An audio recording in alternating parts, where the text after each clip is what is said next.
So Morgan Housel, a friend, told me this great story.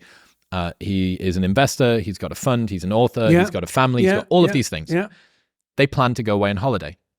And they've been planning it for a long time. And with the kids and the wife and him and all of his businesses, it was an arduous thing to go through to get themselves out there.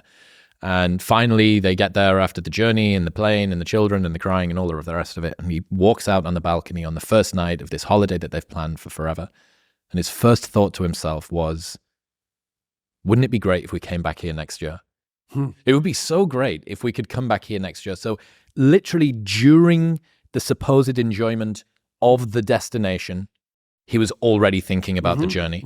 And, it's not the journey, it's not the destination, it's the journey is kind of trite, but it puts a new perspective on it. That there is no destination. Each destination is simply the beginning of the next journey. And I haven't not been able to see it. I see it everywhere. I see it everywhere in my own life. Well, there's technically two different forms of reward. There's consummatory reward. And so that's the reward. That's what an orgasm is. It's consummatory reward. It brings the behavioral and perceptual sequence to a halt. It ends it, right? At the climax, it ends it. But then it's over. That journey is over, right? Then there's the dopaminergic reward that Sapolsky was talking about. And dopaminergic reward is evidence of advancement towards a goal, right? Okay, so there's a corollary to that.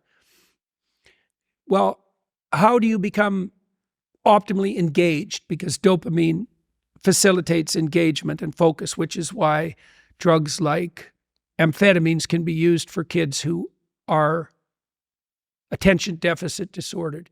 You tap up the dopamine response, they lock on, right? Okay, so they're locking on to a goal-directed pursuit. The problem with amphetamines is that they can lock you on so hard you can't get out of the frame. So like kids on amphetamines will obsess, for example, about cleaning up their closet. They can't switch to the next activity. Okay. Dopaminergic reward is reward that's accrued in relationship to a goal.